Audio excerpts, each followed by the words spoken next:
You're listening to the Cyberwire Network, powered by N2K.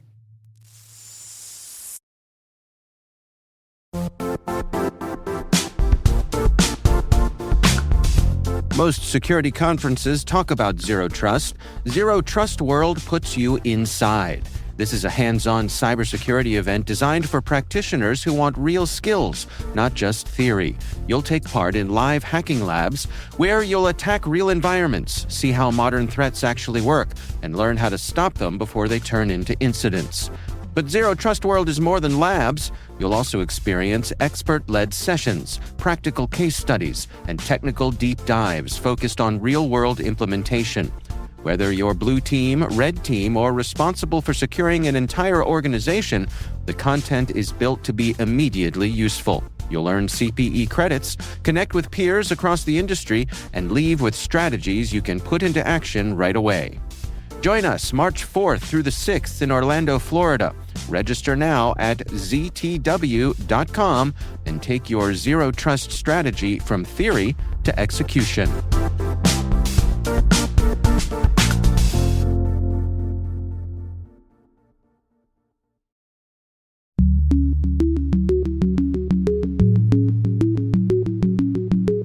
Hello, everyone, and welcome to Caveat, N2K Cyberwire's privacy, surveillance, law, and policy podcast.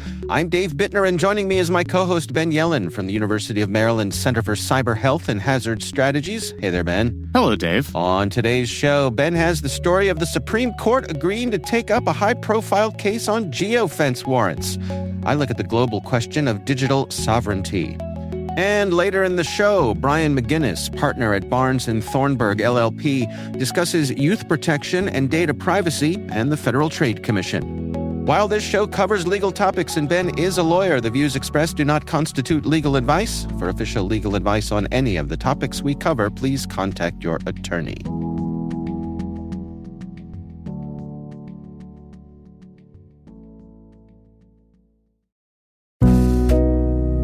The world moves fast. Your workday, even faster. Pitching products, drafting reports, analyzing data. Microsoft 365 Copilot is your AI assistant for work. Built into Word, Excel, PowerPoint, and other Microsoft 365 apps you use. Helping you quickly write, analyze, create, and summarize. So you can cut through clutter and clear a path to your best work. Learn more at Microsoft.com/M365 Copilot. All right, Ben, let's jump right in. We got big news from the Supreme Court. What's going on here, my friend? It's happening. So it's been really 8 years since the Supreme Court has taken on a high-profile Fourth Amendment case. And that is about to change because last week they granted certiorari, which is a fancy way of saying they agreed to hear a case on geofence warrants. We've actually been discussing this case over the years as it's made its way through the lower federal courts. So it is called Chattree versus United States. It was about an individual who was arrested and prosecuted based on evidence gleaned through the use of these geofence warrants. So a bank, or I guess it was a credit union, if we're going to be precise, was robbed in Virginia. Right. And law enforcement basically didn't have any leads on it. So they went to Google, who at the time kept the relevant data to do these geofence warrants. So it's basically, what are all of the devices that use Google applications that were in this particular area at this particular time? And then you got a smaller universe. So here are all the devices. And then you do more investigative work. You can figure out who the person is. So Chattree is convicted. He appeals up to the Fourth Circuit Court of Appeals, which upholds the conviction and said that this does not count as a Fourth Amendment search. This contrasts with a Fifth Circuit case, which is a case called Smith versus United States.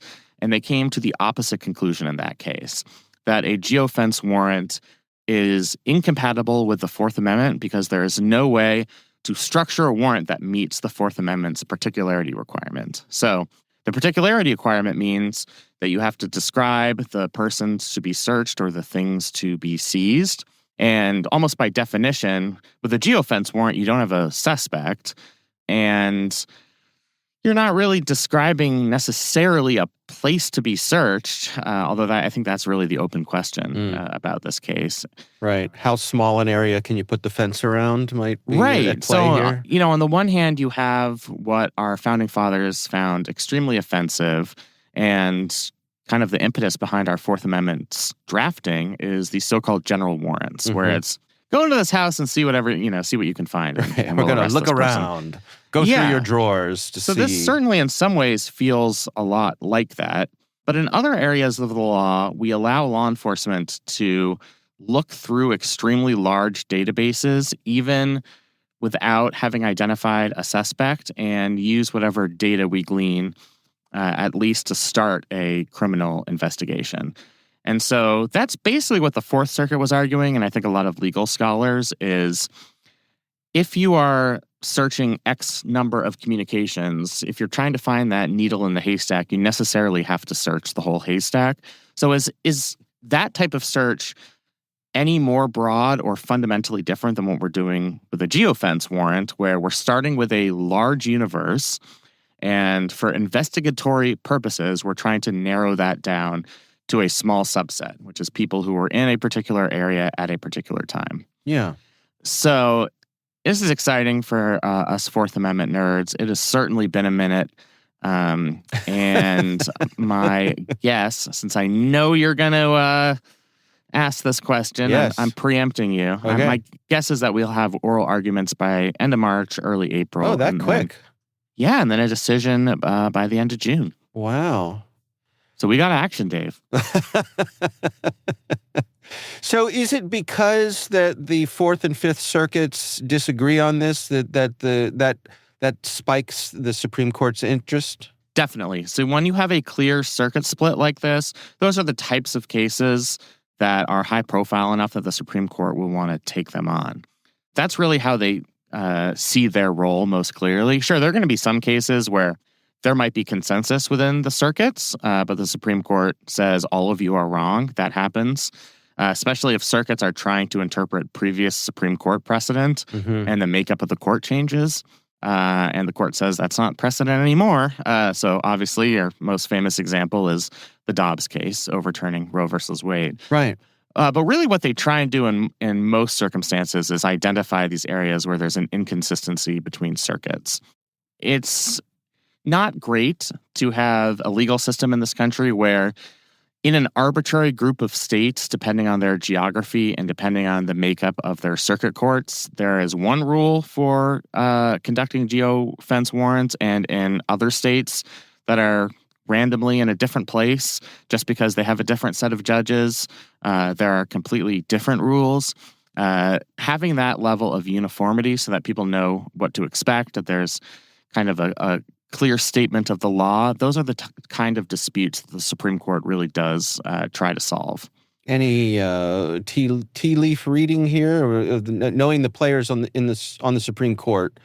What do you suppose where might their interests lie in this in terms of coming up with a final decision? So it doesn't really fall neatly along ideological lines frequently when we talk about Fourth Amendment cases. Carpenter kind of did. It was Roberts joining with the four liberal justices at the time. But interestingly, in that case, Justice Gorsuch wrote what was a dissenting opinion, but was in many effects saying, like, I can't really get there on this case to say that we need a warrant for historical cell site location information.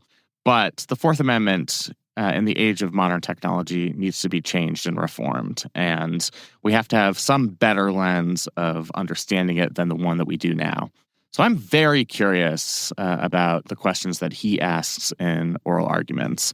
He's a guy who believes pretty strongly in civil liberties. He's a very conservative justice. But on like a few issues, he can go kind of rogue, and I think this is one of them. He sided in a two-person dissent with Justice Sonia Sotomayor on a case that we discussed on the state secrets provision. So we had that dissent by the two of them. I could see kind of a cross-ideological makeup of both a majority and a dissent here. if you look at the makeup of the Fourth Circuit and the Fifth Circuit is far more of a conservative circuit. Mm-hmm. And they're the ones who ruled that these geofence warrants were unconstitutional. There are some political considerations here. One of them is that the most famous geofence warrant ever was the one done by federal law enforcement to apprehend January 6th suspects. Oh. Now, we could have seen appellate cases resulting from those searches because a lot of those people were convicted and went to jail, but they've all been pardoned now. So that question is moot. But that is the most high-profile example of the federal government using geofence warrants. And there were concerns about it. I mean, especially when you have a crime that depends so succinctly on whether a person was in the Capitol, like whether they actually breached the doors or whether they weren't. You know, geofence warrants, at least at the time and probably still now, weren't exacting enough to separate people who were just there peacefully protesting versus people who were actually in the Capitol. Right. The technology keeps getting better and better, but it certainly presents causes for concern. And I think one of those January 6 cases would have made a compelling case to the Supreme Court. But that is moot now. So I think the fact that geofence warrants are associated with that investigation being one that conservatives think was completely overzealous and rife with abuse from the Biden Justice Department, I think that's going to be a factor in the consideration of this case at the Supreme Court. Now, you mentioned that it's been a long time since there's been a Fourth Amendment case before the Supreme Court. Would it be expected that the court would use this as an opportunity to address, as you were saying, the need to update things when it comes to the digital world in which we live? In other words, is this an opportunity for them, in their ruling, to express broader opinions than those that are specific to this case? Does that make sense? Yeah, there is always that chance. I mean, to an extent, we saw that in Carpenter, and we saw that to a degree in Riley versus California, where the court says you need a warrant to search a cell phone incident to arrest, with the justification being, that was 2014, like cell phones are basically part of our anatomy now. And it contains such a wealth of information that we need to have this new understanding of how those work.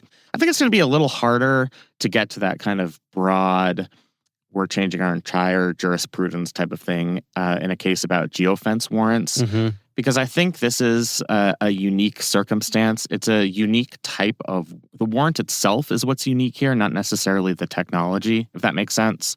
It's the fact that you don't have any individualized suspicion, but that you are leveraging the fact that private companies, at least for a time, had records of which devices were in which locations at which time. Yeah. So I think this case is more about the structure of these particular warrants than it is about a broad critique of the use of the Fourth Amendment in the digital age and kind of our outdated Fourth Amendment frameworks. But I would not be surprised at all, especially like in a concurrence, if one of the justices chooses to opine on that question. Justice Sotomayor did in the 2012 case, United States versus Jones, where she talked about how we needed to reconsider the third-party doctrine, that information we voluntarily give to telecommunications companies does not merit Fourth Amendment protection. And she used that case, which didn't really have to do with third-party records that much, to just be like, this is my time. I'm going to opine about the third-party doctrine. I think we could see something like that here as well. Okay. All right. Well, get your popcorn ready. Yeah, I mean, some of us will be sitting there for oral arguments, glued to our C-SPAN images, where, because it's not videotaped, you hear the audio and they show you the face of the person that's talking. Right. So I'm looking forward to that. I mean, the one other interesting element here that I hadn't mentioned is that Google changed its policies in 2023. Yeah. And they do not collect the type of data they used to that allowed prosecutors, governments to obtain geofence warrants. The reason this is still a live case is even though Google has a pretty big market share in terms of location data, there are a lot of other companies that still collect that data, and prosecutors might seek data from different companies that are not Google in the future. So this is still going to be a live case, even though Google has changed its policy. But that could be a factor in the case as well, that there might be an element of remanding the case down to the lower courts and say, please reconsider your previous decisions in light of the fact that Google has changed its practices. I don't see that as a super likely outcome, but it's something that I could definitely see happening. What about the sort of warrantless end around that we've seen, claims that law enforcement are using? Basically just going right to a data broker, not having a warrant, but just buying something that is freely for sale out there, which is in some cases our location data. Yep, that's a whole other question. Yeah. And there's not much that a criminal defendant can do about that at this point. Okay. And I think we're going to have statutes from Congress that protect people's personal information from data brokers in order for that to merit any type of Fourth Amendment protection. I see. Because the understanding as of now is that the Fourth Amendment applies against government action. So if the government is going to the private sector and there's like a voluntary transaction where they're purchasing this data, I think that's a very different question. Yeah. Than most traditional Fourth Amendment cases where they're obtaining a subpoena to obtain third-party records from a company, or they're getting a warrant to do so. All right. Interesting times. Indeed. I'm excited. Good for you. Mm-hmm. That makes one of us. I look for, well, no. I mean, I can nerd out on this stuff to a lesser degree than you. So what I look forward to is your summary and explanation. Yeah. I mean, I feel like we got a long way to go. We're going to have oral arguments to cover and the actual decision. So we got some content ahead of us all right. coming from this case. Very well. I'm happy for you, Ben. Yes. All right, let's jump in and talk about my story this week. So I'm using this particular story kind of as a framework for what I hope is an interesting discussion. This is actually, I guess you'd call it an editorial piece. This is out of the Canadian Centre for Policy Alternatives, which is a progressive think tank out of Canada. This is an article written by Paris Marx. And its provocative title caught my eye. It's titled, "Every Data Center is a U.S. Military Base." Right? Yeah. Pretty My good. ears perked up a little bit. Yeah. And it's, I think, capturing the moment that we find ourselves right now where a lot of nations around the world, including our traditional allies, are finding themselves wondering, to what degree is the United States of America a good faith partner anymore? And when it comes to this notion of digital sovereignty, it's a big deal because... I'm confused, Dave. Aren't they our 51st state? So Canada? Yeah. I digress. My goodness. I know. Yeah. We live in terrible times. The point here is that the U.S. for so long has had leadership when it comes to technology. The big tech companies are U.S. companies, right? Going back to IBM, Hewlett-Packard, Apple, now Facebook, Microsoft, all. And so they have a huge amount of influence all over the world. And so both nation states and individuals worldwide have a lot of their data and a lot of their day-to-day operations are wrapped up in U.S. companies. And so the question is that a good thing long-term? And should these countries be looking to have their data local? I mean, this is a very live question. They have a really interesting hook in this article about what happened when the U.S. issued sanctions against the International Criminal Court. So those sanctions were because of the ICC's finding on Israel and its Prime Minister, Benjamin Netanyahu. Right. But people who work for the International Criminal Court lost access to everyday digital services. And that included one of the prosecutors who works for ICC not being able to access his email because it was hosted by a U.S. cloud service. Yeah. So they can't perform their jobs because they've been sanctioned by the U.S. government. lest you think this is a one-off, I think the context is very important here. We're having a more adversarial relationship, not just with Canada, which is the source of the story here, but with much of Europe. Europe depends on our cloud-based services and email platforms.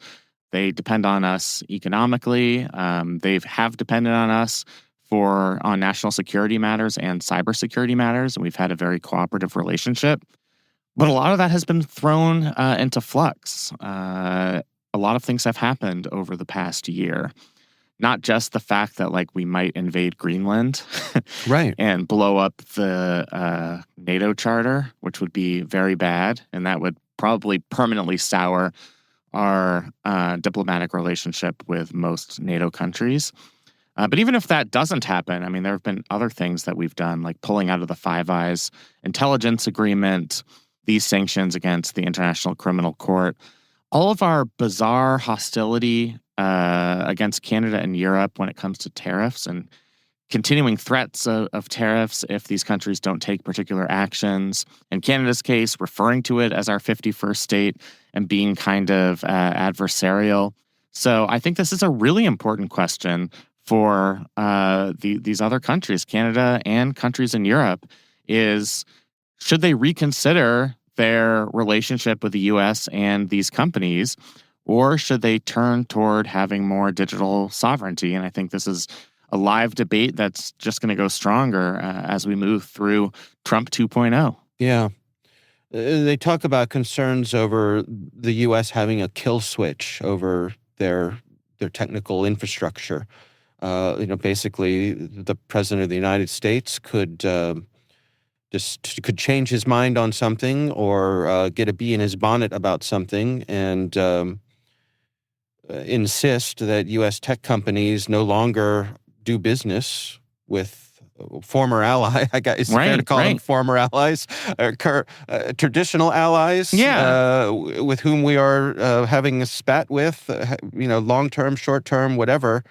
And now they can't do business. And now there's potential huge economic concerns. I mean, just imagine any nation if they were suddenly to be cut off from Microsoft and Amazon Web Services and down to the operating systems. Denmark doesn't know we've invaded Greenland because their Chrome doesn't work because we activated the Google kill switch. Right, which sounds funny until... It's not, yeah. Right. I mean, and it's funny because it's so absurd that we find ourselves in this, that we have to talk about this at all. Yeah, right? I mean... You never think that we'd end up here because it's a relationship that's beneficial for us as the country full of innovators who started all these big companies. And, we've been able to sell our services and products in countries all over the world, and that's made us richer. And these countries have been able to purchase these products, or they're able to have these awesome services. It's a cool symbiotic relationship. And if you would ask me, even during the first Trump term, if I could foresee something like this happening where our relationship with European allies and Canada would become increasingly hostile, it's just not something that was under consideration. Right. And I think it is a wake-up call. I think we've talked more about this in the context of national security and NATO, where these countries have been relying on our defense capabilities for all of these years, and now that they have to consider the fact that they might not be able to rely on them in the future, they have to reconsider everything. So we've seen Germany, for example, spending far more money on defense than they ever have because of this kind of implicit threat. And I think the same thing applies here. For the first time, these companies have to think of their digital sovereignty. Yeah. And in a way that they just were not expecting. Mm-hmm. Yeah, and you wonder, could we see European countries regulating and saying that we cannot rely on U.S. infrastructure or products for critical functions, right? They could say that, and that would be a big hit. I mean, Canada is a smaller-ish market, but if you see that replicated in other countries around the world, it would be a big hit to U.S. companies. our hostile relationship with Canada. What was the news story item this week about? They have a new deal with China on, is it chips? No, cars, electric cars. Electric cars, yeah. Which is huge. Because China is so far ahead of the rest of the world when it comes to affordable, high-quality electric cars. And currently, you can't sell them in North America because both Canada and the U.S. have 100% tariff on them. Canada has struck a deal with China that to remove that 100% tariff, which means China is going to hit the Canadian market, and the U.S. currently doesn't have anything to compete with them. And they're good cars. Yeah, right? Much better than our electric cars. And we've removed a lot of incentives for both the manufacturing and the purchase of electric vehicles in our country. Right. So, yeah, that seems pretty bad. It does. I think it is, even though this was about electric cars, I think there's a broader lesson here that if they can't rely on the U.S., do they turn toward our geopolitical adversaries? And that seems like something that we would not want. But from the perspective of these countries, do they have any other choice? Yeah, who else can offer the same type of services that they've come to rely on from these U.S. companies?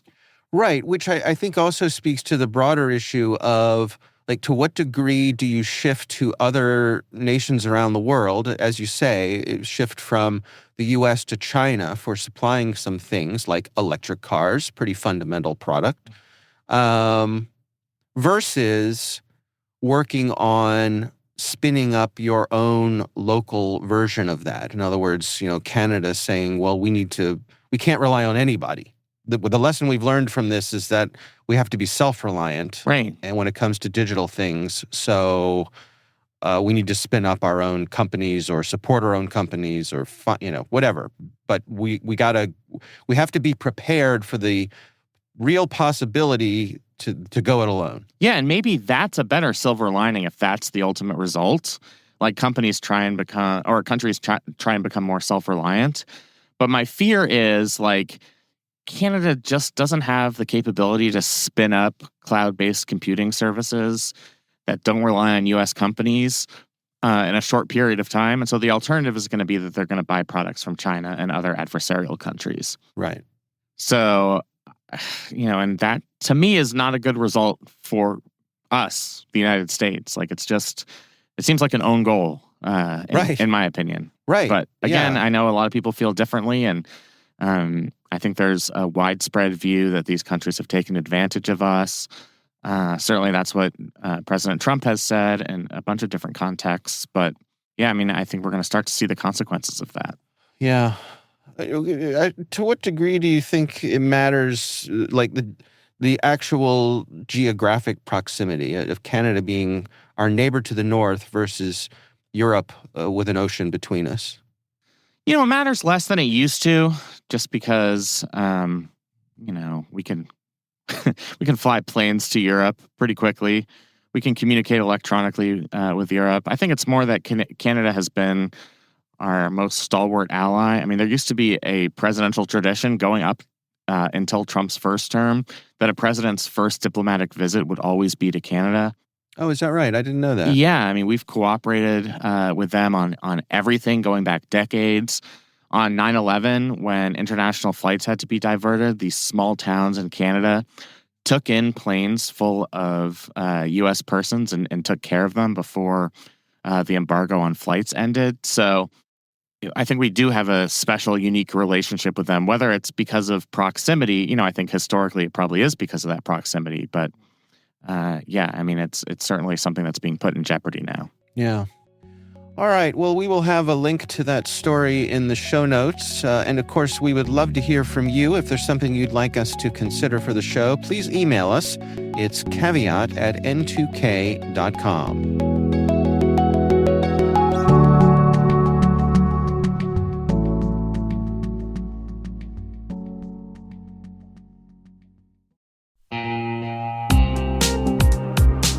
Ever wished you could rebuild your network from scratch to make it more secure, scalable, and simple? Meet Meter, the company reimagining enterprise networking from the ground up. Meter builds full-stack zero-trust networks, including hardware, firmware, and software, all designed to work seamlessly together. The result? Fast, reliable, and secure connectivity without the constant patching, vendor juggling, or hidden costs. From wired and wireless to routing, switching, firewalls, DNS security, and VPN, every layer is integrated and continuously protected in one unified platform. And since it's delivered as one predictable monthly service, you skip the heavy capital costs and endless upgrade cycles. Meter even buys back your old infrastructure to make switching effortless. Transform complexity into simplicity and give your team time to focus on what really matters, helping your business and customers thrive. Learn more and book your demo at meter.com/cyberwire. That's meter.com/cyberwire.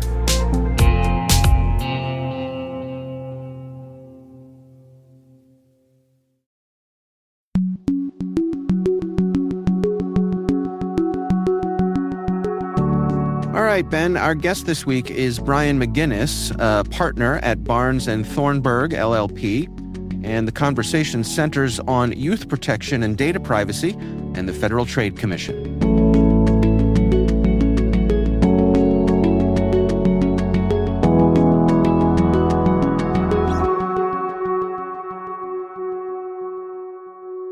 AI, I would say, has been a pretty fundamental change for any kind of collection and use of data, and certainly has moved the needle for legal considerations. And within that, you've got AI laws, privacy laws, children's protection law, general personal information laws, consumer laws, et cetera, that we can dig into further.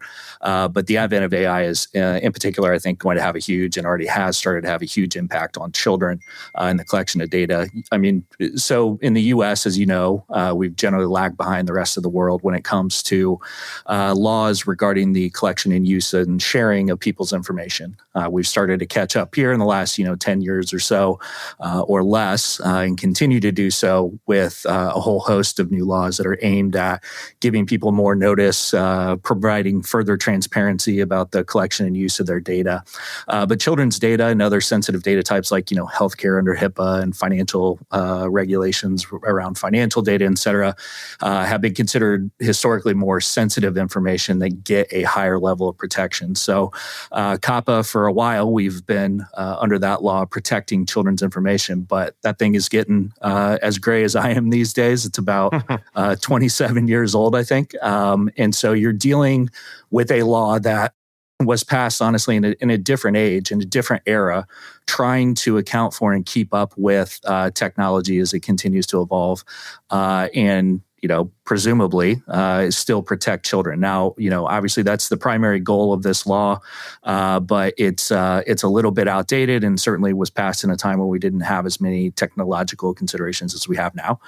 So you've got AI coming along, and that, I think, is further accelerating the changes, further accelerating the difficulties in trying to continue to apply this old law to these new technologies.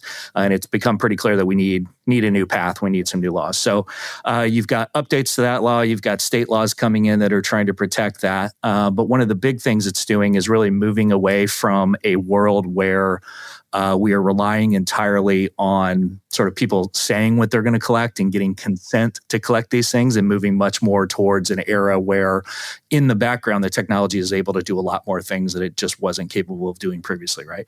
So you're talking about inferences from activity that users are doing, whether it's an online game or software or something like that. You can now infer a lot of things about the user that you simply couldn't before, that result in ultimately the collection of additional data about children that we just never had to worry about before. So really a fundamental shift in a whole new world that we're entering. So just to hone in on COPPA a little bit, the issue is it's built as a structure where people report the data that they are collecting. And now we're in an era where AI is collecting the data and there's really nothing for actual human beings or organizations to report. Is that kind of the general issue with COPPA? Yeah, I think the laws are trying to shine a light on and challenge the idea that there is nothing to report. The idea is there are things that are being collected that are using in ways that people probably don't understand. And the old model of basically disclose, here's the sort of the primary pieces of data that we're going to collect about an individual: a name, an email address, a birth date, an address, to mail them something, and getting parental consent to do that, to a world where you've got all these technologies operating in the background to collect information that can be used to identify that this person, this user, is a child, or a particular characteristics about that individual, in ways that certainly parents and most of the children using these platforms don't really understand. So you've really moved away from that direct sort of one-to-one, I get what you're collecting, to a world where we've got technology collecting all sorts of things being used in ways that we probably don't really understand fully yet where that value is, and that'll continue only to spin out unless we've got some laws that provide some additional protections to require more disclosure of that and put more of an onus on the companies or individuals that are collecting that data to do more to assess what kind of data they are truly collecting beyond the sort of X's and O's of things that you would put into a form box or something like that.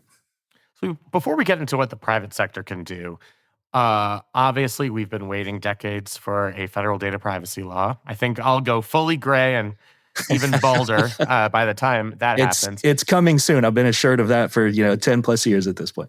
Absolutely. Can you talk a little bit about what states have done in this space, and if any states have taken the lead on protecting this type of data? And then if that can work in a world in which companies have to comply with this kind of patchwork of state laws?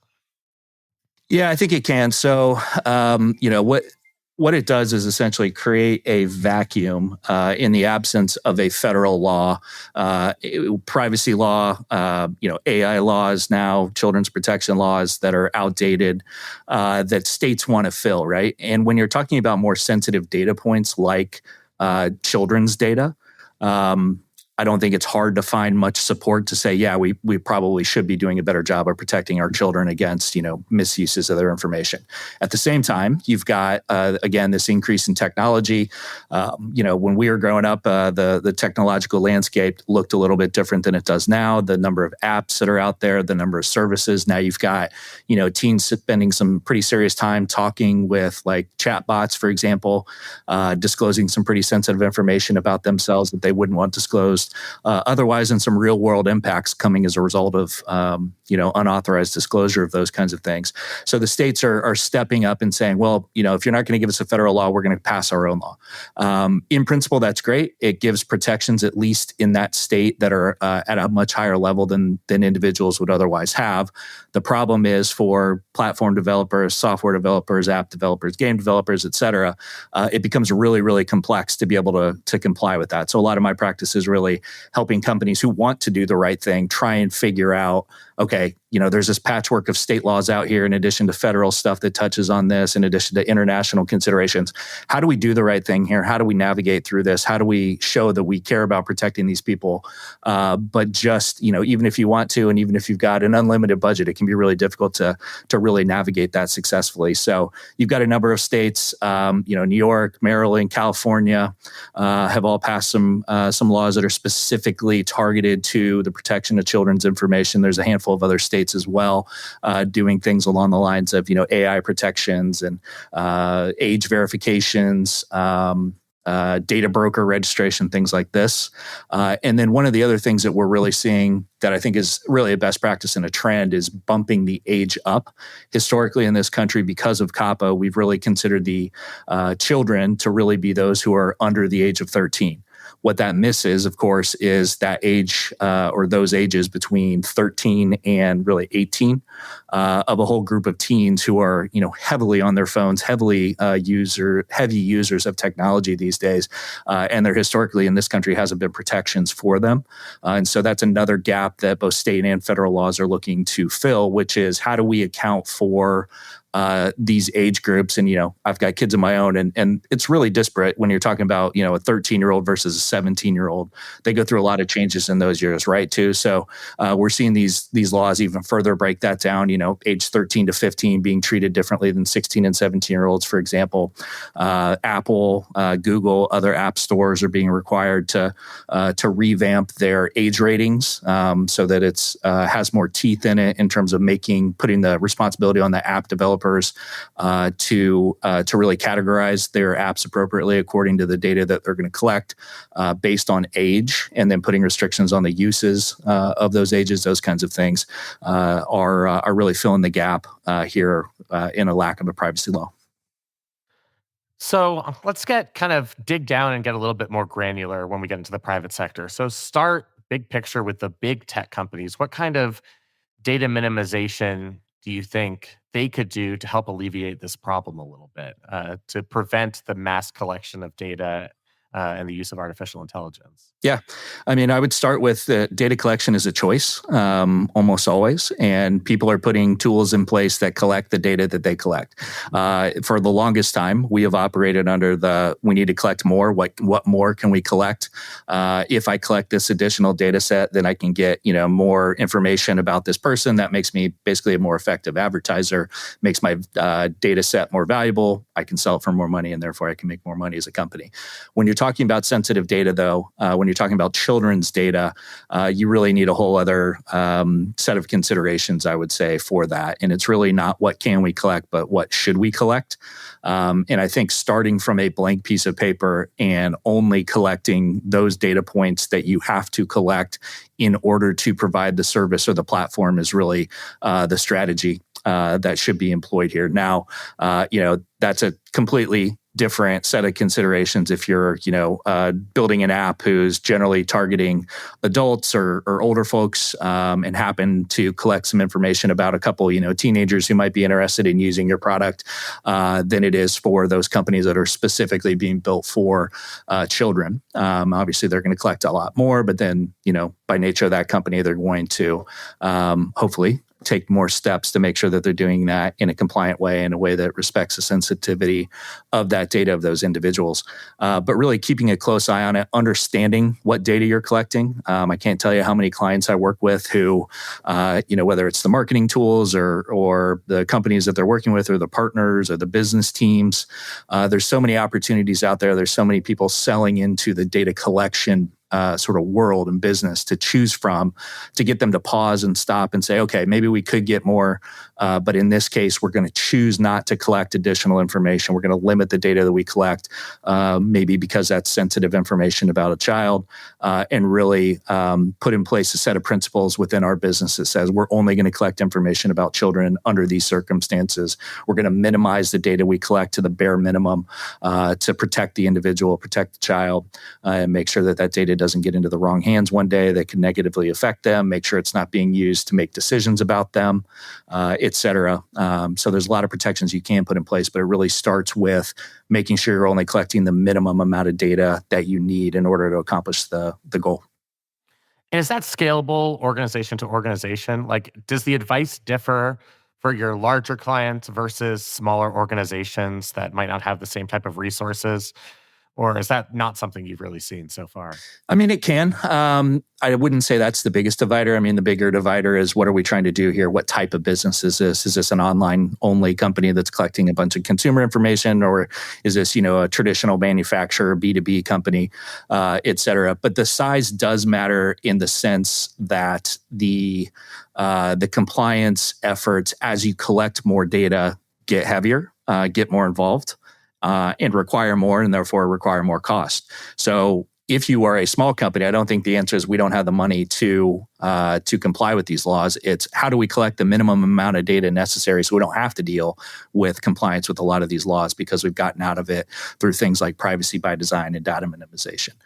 So there's certainly strategies smaller companies as they grow can put into place that alleviate a lot of these legal hassles that the bigger companies get into by nature of the fact that they're serving so many more people. We've seen states propose laws, and they've run into some constitutional issues around age verification. Can you talk a little bit about that, and if that's something you would try to avoid? Like, if we can get to a place where we're protecting data, especially youth data, without requiring the type of arduous age verification process that involves uploading your driver's license. Can you just discuss that a little bit?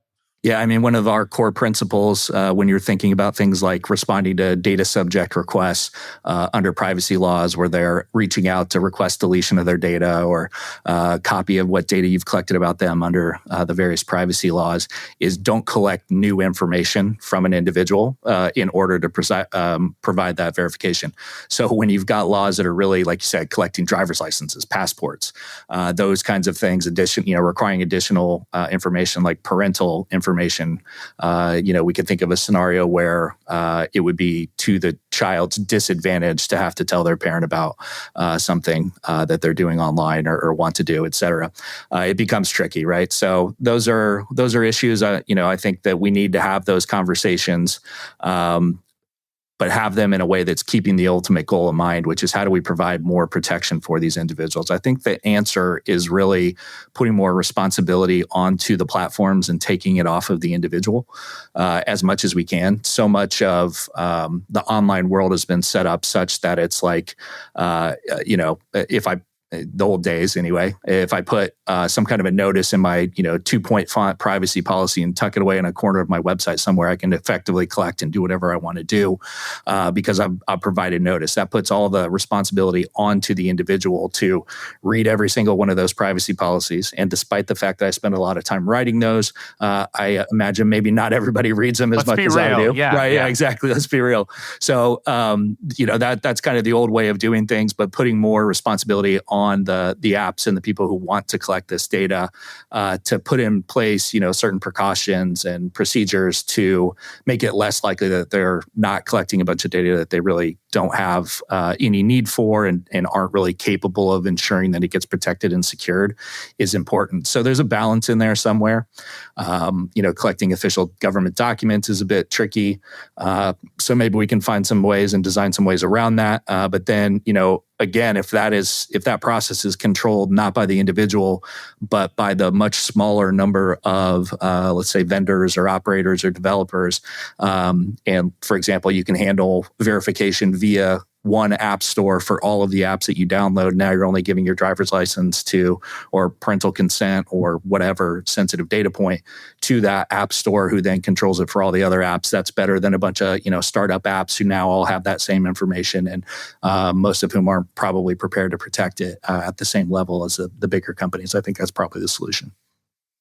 And then just to kind of close things out here, how do you effectuate that culture change in organizations? I think a lot of companies are bottom line driven. They'll say, yeah, what you're saying is great, but I don't want to compromise functionality.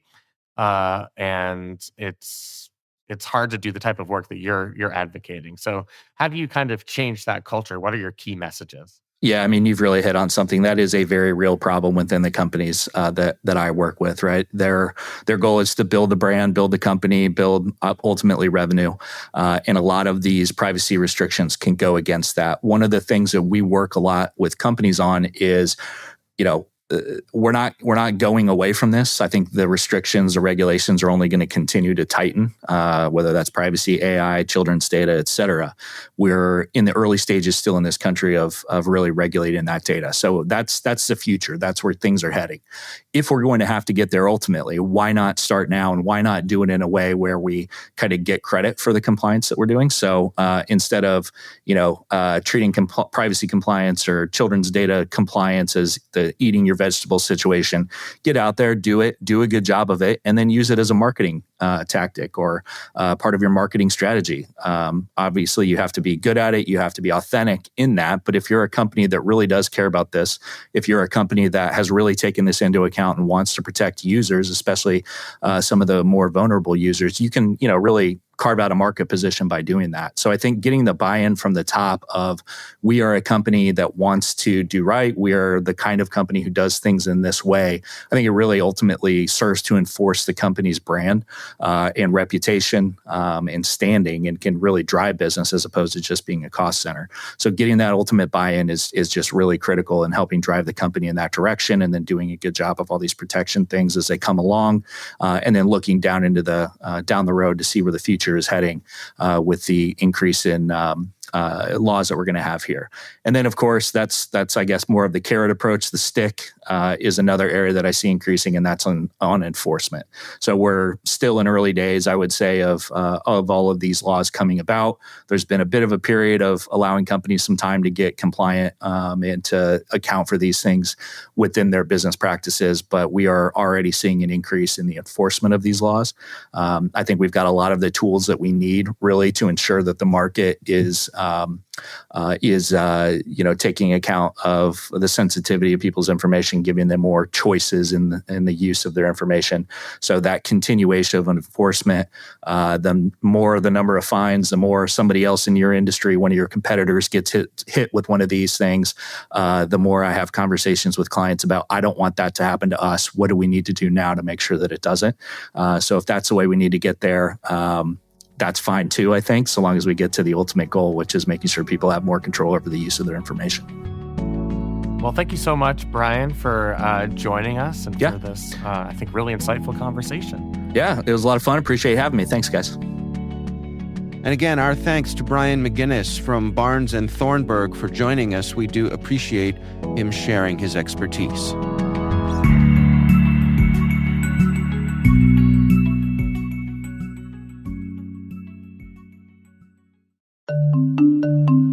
When it comes to mobile application security, good enough is a risk. A recent survey shows that 72% of organizations reported at least one mobile application security incident last year, and 92% of responders reported threat levels have increased in the past 2 years. GuardSquare delivers the highest level of security for your mobile apps without compromising performance, time to market, or user experience. Discover how GuardSquare provides industry-leading security for your Android and iOS apps at www.guardsquare.com.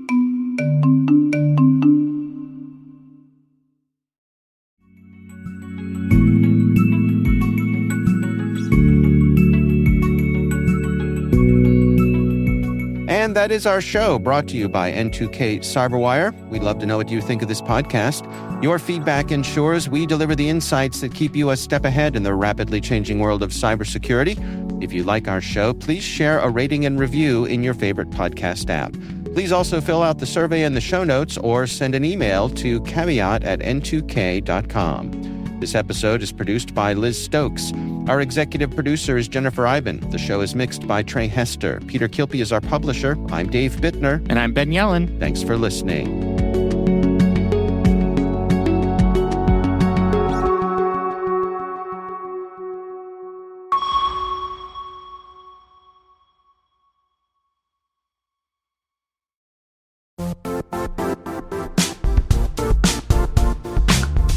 If you only attend one cybersecurity conference this year, make it RSAC 2026.